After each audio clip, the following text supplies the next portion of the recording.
Hey guys,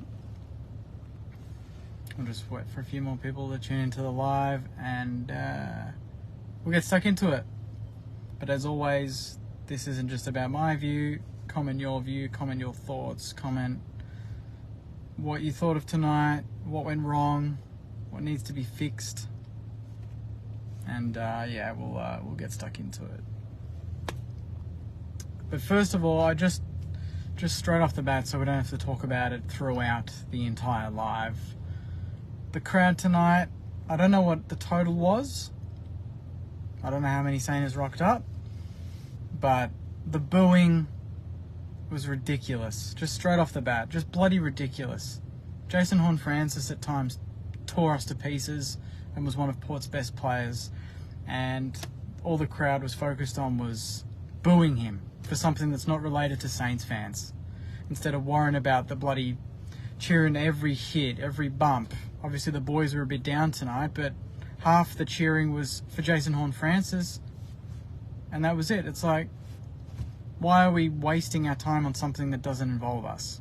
But that's just straight off the bat. I just wanted to say that I thought that was really stupid, and it didn't stop. You know, at halftime, a lot of messages were going around, and I tweeted and said, Saners, just stop, just focus on cheering on the boys. And we just continually just focused on Jason Horne-Francis, and that was it. So I don't know if there's something else to it, but I just was like shaking my head every time, and every time he got a possession, something happened for Port. His last possession we booed, it ended up a Dixon goal, and that basically sealed the game. So, you know, ridiculous, Saners. Like, just focus on our boys, cheer on our boys. But to the game, we started. I don't even think that we started well, but you know, we were 4 goals to 1 up pretty quickly, and I thought, well, we're not going to play well, but Port are just that terrible tonight that we're going to walk away with a fairly big win, and that's genuinely what I thought. And then at quarter time, I put it out on Facebook when I do my quarter time results and my notes. I just said, you know, we're 32-14 up, but we're clumsy, we look a bit complacent. It just didn't feel right. You know, there was something that didn't mix well with me in that first quarter, even though it was 32-14. And I hate to say it, but I was proven right. The next 3 quarters basically was exactly what I felt from that first quarter, and it carried through. The complacency, the rock star attitude, as if we're a 5-time, you know, premiership winning team of the last 5 years. We don't have the luxury of being that arrogant. We didn't value the football when we had it. We didn't value the possessions when we got them. We were lazy. We were lackadaisical. Every handball was just that bit too slow. Every kick was that 2 meters too short. You know, even when the ball was in the air, we weren't competing for it. We were just watching Port Adelaide players go up and mark it. We weren't crashing packs, and we weren't physical at all. At all. Now, some people might say, yes, 5-day break, maybe a bit gassed. I just don't have an excuse. You know, I'm not giving excuses like that. Ross Lyons certainly would not be giving excuses for that performance. Obviously, all Saners should be fairly level about this loss. Port Adelaide have won now 4 in a row, and we're still 5-2 with a chance to go 6-2 off the back of the North game next week. So, you know, this isn't a panic stations sort of situation. It was just a game where we were definitely 10, 15, even 20% off our best. And I guess the only silver lining to take from it is we did play the worst 4-quarter game that we've played all season. And it looked like Port were really, really focused on stopping our run and going the other way very quickly, almost playing our own game against us. And we only lost by 7 points. So that was, I guess that adds to the frustration, is that we probably didn't need to play much better than tonight to beat Port tonight, but we just didn't get to that level, you know, even for 5 minutes.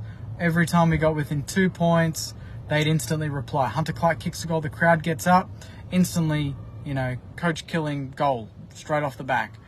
We get 1 or 2 points up in the third term, they kick away again. So we just continually stuffed our momentum. You know, there was that point where we hit the front, I think, we got within a few points in the fourth term, and we get the holding the ball in the middle of the ground. I think it was Jack Steele or someone played that advantage, very slow, gets pinned, huge opportunity, and then it goes down the other end and they kick a goal. So, youngsters, they looked a bit tired. I mean, Filippo, probably his least impressive game of the year.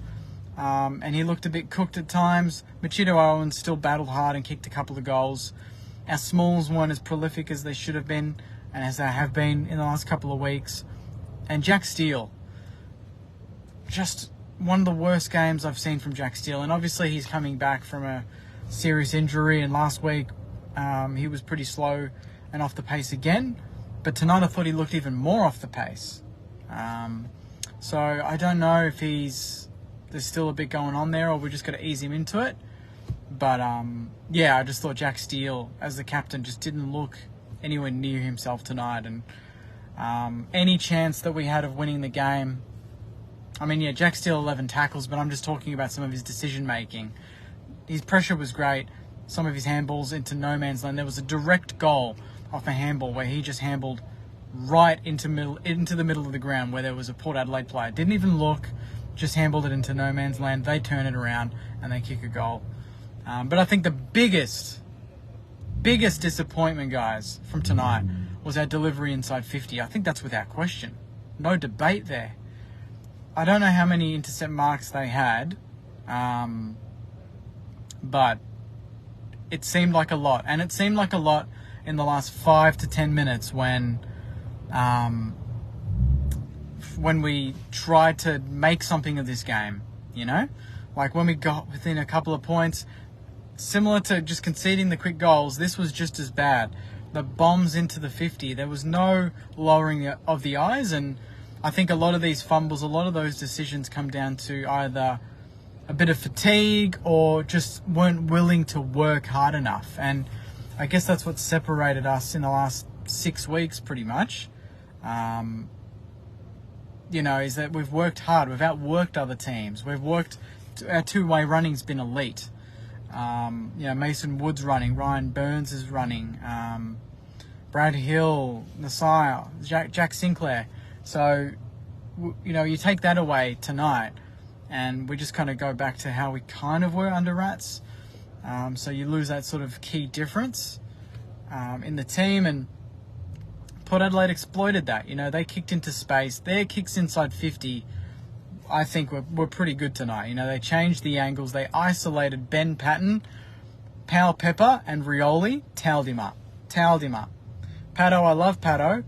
I love every player, but you got to call it as it is. And I thought that he was significantly outdone tonight. And I think our back line, even Dixon didn't take a lot of marks, but the way he paddled the ball onto runners, and the fact that they roved almost everything in their attacking 50 was a bit of a worry. We seemed very loose at times, and we normally don't allow those kicks into the middle of the ground, but they had many of them tonight, and with no pressure on them at all. It wasn't like we were forcing them to go for Hail Mary kicks that they were hitting and you're like, good on you, that's a great kick. We were giving them 5-10 metres of space in the most dangerous part of the ground. Against any team, whether they're good or they're not, they're going to carve you up, because you give anyone space, they're going to hit a target. And I thought we gave them a lot of space tonight, and that's something we haven't done to sides this year. So I'm not losing it, saying as this isn't a rant by any means. I'm going to be very level about it. I am a very, very disappointed supporter tonight, particularly because it's Port Adelaide, and I can't stand Port Adelaide, and they got their fans singing knock knock who's there, no one, at the end of the game, and just drives me up the wall, because that's what we copped at Adelaide Oval, and they've brought it here. So winners are grinners, fair enough to them, but it just adds to the frustration, and just a really disappointing night. A big chance for us tonight to go 6-1.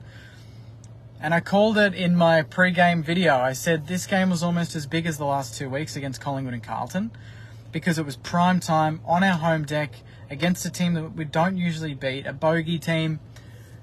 And everyone has been talking us up this week. Everyone has been saying how good we've been. How can clubs break down Ross Lyon's system, the St Kilda system? How can they do it? The structure's too good. They're top 4 lock. They're a top 8 lock. Every time that happens, these results happen. I think we got ahead of ourselves. I think the players played a bit ahead of themselves tonight. I could just see a few little things creeping into our game where, and you know that stuff happens because players aren't putting in the work. And they didn't put in the work tonight. We tried to take the shortcut too many times. We didn't run and gun. Our handballs were lacking. Our kicks were off.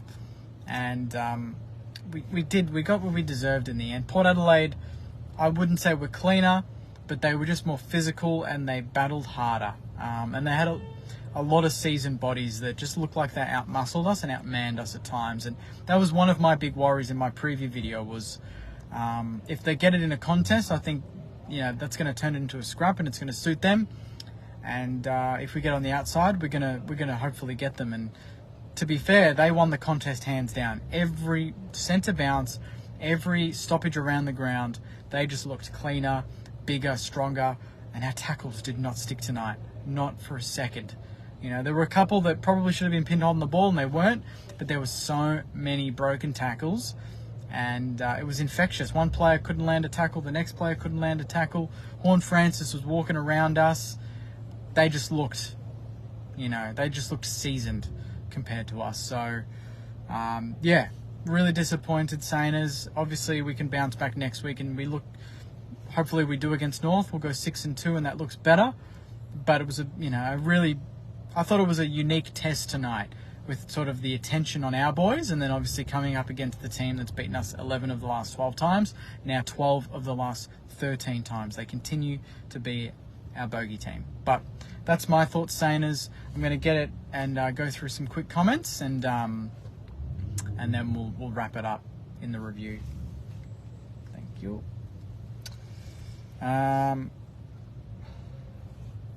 Marcus said, as I said, Jake, 5-day break.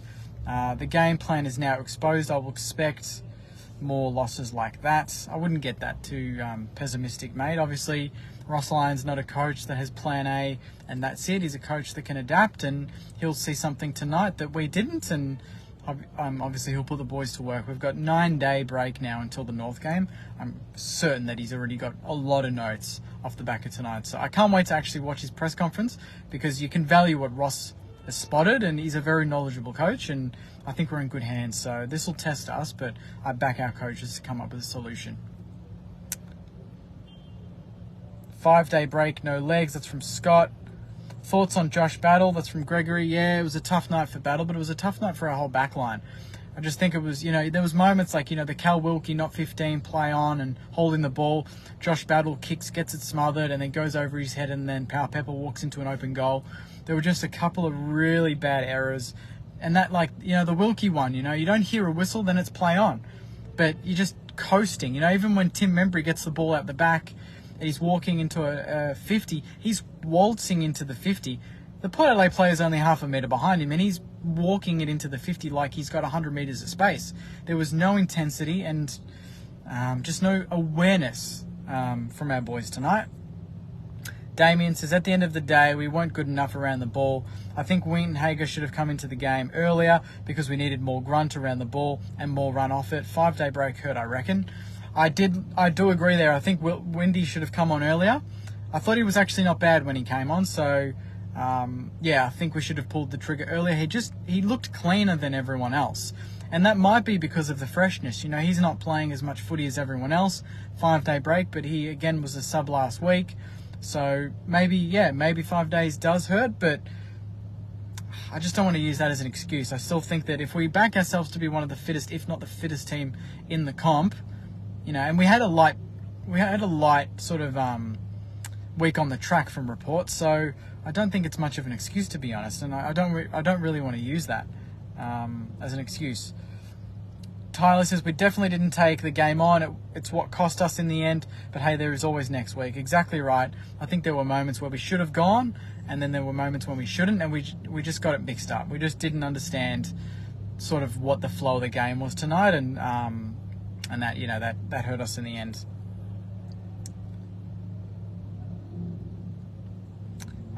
Gerald says, battle has been great. Tonight was a bad one. Can't jump on players that have a bad night. No, absolutely not. I think, you can call out players that had a disappointing night and you back them to, to bounce back next week, which I do. But you're allowed to share your opinion, but obviously not on a personal level. Just focus on their footy. Brendan says, to be honest, the 5-day let up didn't help, but with a tall forward, contested marking beast like Max King, we honestly win that game by 8 points. Disappointing, but on to the next. Brendan, that's such a good comment. I mentioned that even, I think it might have been half-time or even three-quarter time. I mentioned to my uncle, I just said, this is a sort of game that you need that get-out-of-jail forward. You just need Kingy, or you need that gun forward to kick 5 and you win. You just get that individual skill just gets you over the line. And we just didn't have that shortcut outlet kick. They had Dixon, and it benefited them. We didn't have anyone. And this is a sort of game that, some weeks the structure will get the job done on its own, but sometimes you just need a bit of X factor and a bit of talent. And we do have talent, we do have X factor, but Max King's a whole different beast. And honestly, if you put him in that forward line tonight, with some of the kicks that were going inside the 50, you back him to win some of those contested marks and kick a couple of goals. And that's the difference. That's the frustrating part, is it was 7 points. Our 2 losses this year have been under 10 points.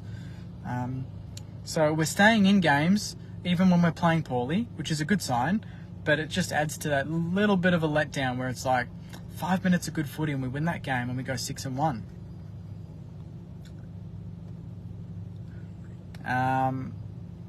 Ross says, we must remember Filippo is only 18. Don't want him to lose his confidence. Negative comments from the fans is disappointing. Guaranteed he's not gonna lose confidence at all. He's gonna back himself again next week. I think he's had a big 6 weeks, as have a lot of these youngsters, but 9-day break, I'd back him to play against North and have a big one, and no doubt he knows it's probably not his best night, but I think he's his worst critic or his toughest critic, and the best players are like that, and I think it's just going to drive him even more. I don't think for a second he's going to drop his head, that kid. David said the big bodies of Port were the difference and physically wore us down, but our second quarter is what cost us in the end. We had our chances in the second and the same in the last quarter and didn't take them. Absolutely.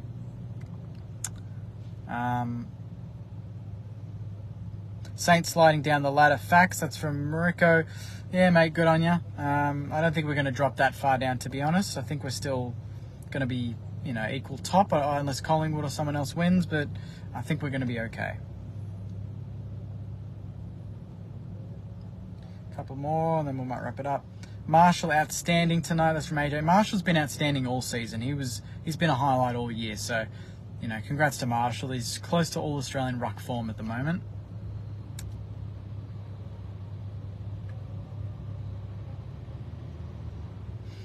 Aaron says, it's a tough comp. Let's not overreact. We haven't had a gimme game yet like everybody else. That's true.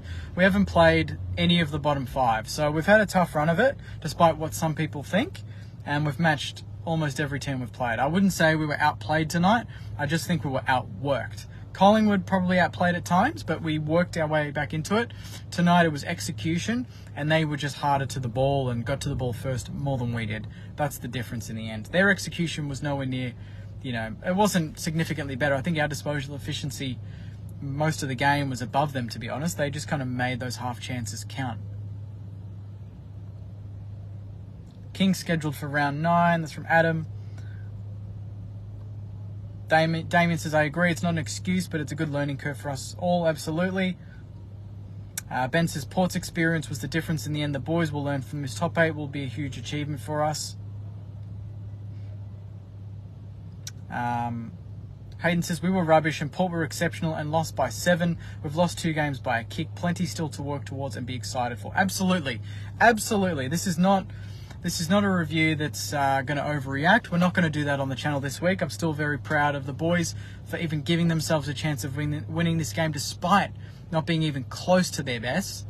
I think there's, it's been a big 7 weeks for the club, and to be 5-2, if you had have told anyone that pre-season with the injuries we've had, you'd say, absolutely, I'm taking that. So, again, we don't want to get too, even as a fan base, too arrogant with the way the boys are going, but we're not like that. We're going to be pretty realistic. We know that we've we're riding the waves at the moment, and it's been a really good ride. And there's going to be a few bumps along the way, and this is one of them. Again, a game we could have won, just like the Collingwood game, and that's all we ask, isn't it, Sainers? Is that any game we come up and play, we want to be in the fourth quarter. We want to be in with a chance of winning the game. And so far for 7 weeks, Ross Lyon and the coaches have delivered that. So I think that Ross is going to be very level in his presser. And no doubt we're going to be back and we're going to be angry next week. And hopefully we can take out a bit of anger on North. So the AFL world probably is a bit happy that we lost. No doubt there's going to be a lot of supporter bases out there that are going to enjoy the knock-knock jokes and rub it in this week. And we'll cop it on the chin as we always do. But I'm confident the boys are going to bounce back and get the win hopefully next week. So I'll wrap it up there, saying as not the night that we were expecting. It was a 7-point loss to Port Adelaide, 76-83. Some highlights, a lot to learn, a lot to work on, and that's the best part. Is yes, it's a loss, but again, it's another, I guess, opportunity to refine this game plan, to tighten the screws on a few players, on a few structural things. Teams are going to be coming at us now, and I said that pre-game to my partner. I said, being top of the ladder, regardless of if people think, if people rate us or not, teams are looking at us and they want to break down whatever Ross Lyon's doing. They want to say, we took down the top team, and Port Adelaide did that tonight. They lifted, and we're not the hunters anymore, we're the hunted. So we're going to have to deal with that sort of expectation, but I'm going to thrive in it. Hopefully you do too, and hopefully the players do, because that's what the best teams do. So hopefully we'll have a hard week on the track and we'll bounce back next week. But I'll wrap it up there, Sainers. Thank you very much for watching. Again, not a great night at the footy, but back the boys in to bounce back next week. I've been very proud of them all season, and we'll bring on next week and hopefully get the 4 points there. So please like, comment and subscribe on YouTube, on Instagram as well, at Saints TV Pod. We've got plenty of competitions, ticket giveaways, all that stuff. So make sure you jump on at Saints TV Pod on YouTube and Instagram. And we'll be back over the weekend, and obviously Saints TV Weekly and the podcast with Marshy and Joycey next week. And then Max and Jordan for Tuesday night, Saints TV Live from 7:30 onwards. So appreciate you guys staying up with me and going through the motions and chatting about the game. Not the game we wanted, but we're 5-2. Onwards and upwards, Sainers. Thanks again, and as always, go you mighty Sainers. See you guys.